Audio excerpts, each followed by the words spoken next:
Most painting business owners know how many jobs that they have this month, but they don't know if those jobs are actually making them richer or just keeping them busy. In this video, I'm going to give you 4 numbers every painting business needs to know: gross profit, customer acquisition cost, the GP to CAC ratio, and cash conversion. If you don't know these 4 numbers, you're flying blind. By the end of this video, you'll know exactly how to tell if a job is worth taking, how much you can afford to spend on marketing, whether growth actually makes sense, and why some months feel like you're super busy but still broke. Hey, I'm Daniel Honan. I'm a CPA and former painting business owner, and for the last decade, I've helped over 500 painting businesses grow from startup to multi-million-dollar companies. I'm not here to turn you into an accountant.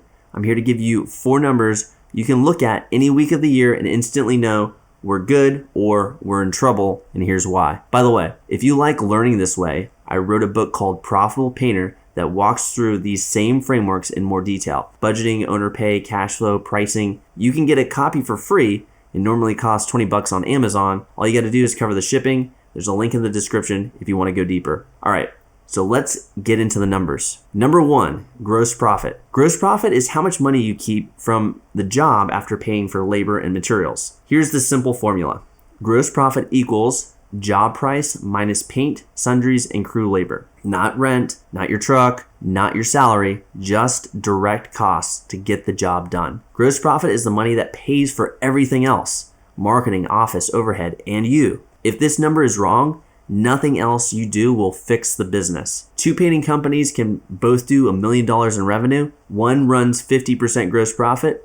The other runs 30%, same revenue, totally different outcomes. One can afford better crews, better marketing, and owner pay. The other wonders why they're exhausted and still broke. And that's the power of gross profit. Here's your first action step. Take the last 10 jobs you completed. Write down the job price, materials, and labor. Calculate gross profit and gross profit percentage. If you don't know this number, you're guessing. Number 2, customer acquisition cost. Number 2 is customer acquisition cost, or CAC. CAC is how much it costs you to get one new painting job. Ads, lead services, sales time, and here's the formula. Total sales and marketing spend divided by the number of new customers. And here's the rule that I want burned into your brain. Your gross profit per job should be at least 3 times greater than your CAC. If you make $3,000 of gross profit on a job and spend $500 in sales and marketing to get it, that's healthy. If you make $3,000 on gross profit and spend $2,000 to get it, you're working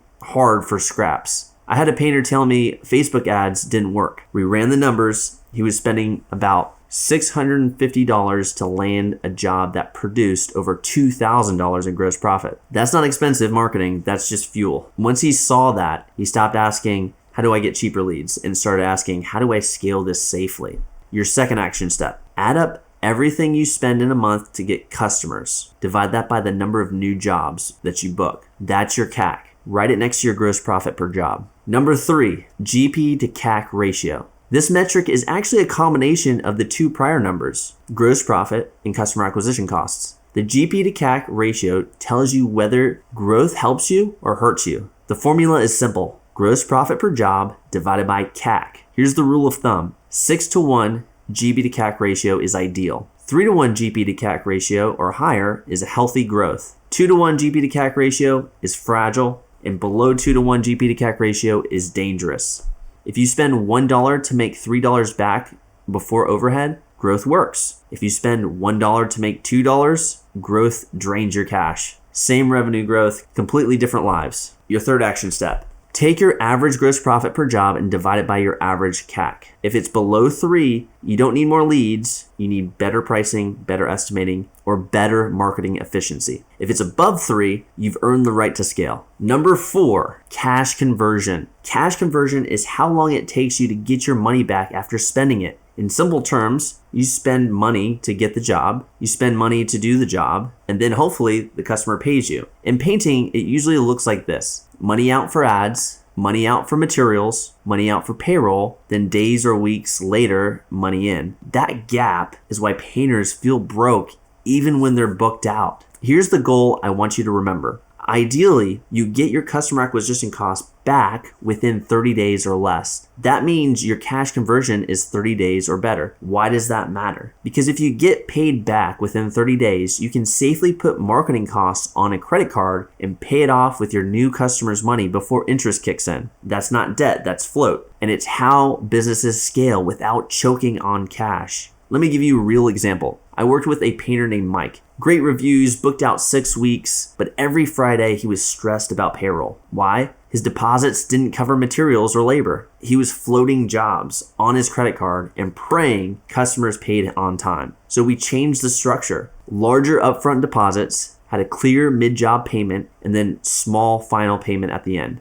He also used his Sherwin-Williams and Benjamin Moore store credit to buy materials, giving him about 30 days of interest-free float there. Now, look at what changed. Customers financed his marketing, his materials, his first payroll, same jobs, same customers, totally different cash flow. That's customer finance growth. Here's your final action step. Pick an average job. Ask 2 questions. Does your deposit cover your CAC and labor? Does a mid-job payment get you the rest of the way? If the answer is no to both questions, you're running out of profit and you're acting as the bank, and that's a fixable problem. Quick recap. Gross profit. That's what's left after labor and materials. Customer acquisition cost. What it costs to win a job. GP to CAC ratio. Whether growth hurts or helps you. Cash conversion, how fast money comes back to you. If you know these 4 numbers, you know more about your business than 99% of painters. And if you want to go deeper, in the next video, I'm going to break down 4 cash flow plays painting businesses use to scale. Even for painting businesses located in states with legal limits on deposits such as California, Massachusetts, Maryland, and Maine. These are simple moves you can make with deposits, payment schedules, credit, and job structure to stop cash crunches and fund growth without debt. Click the video on the screen now to watch 4 cash flow plays for painting businesses to scale.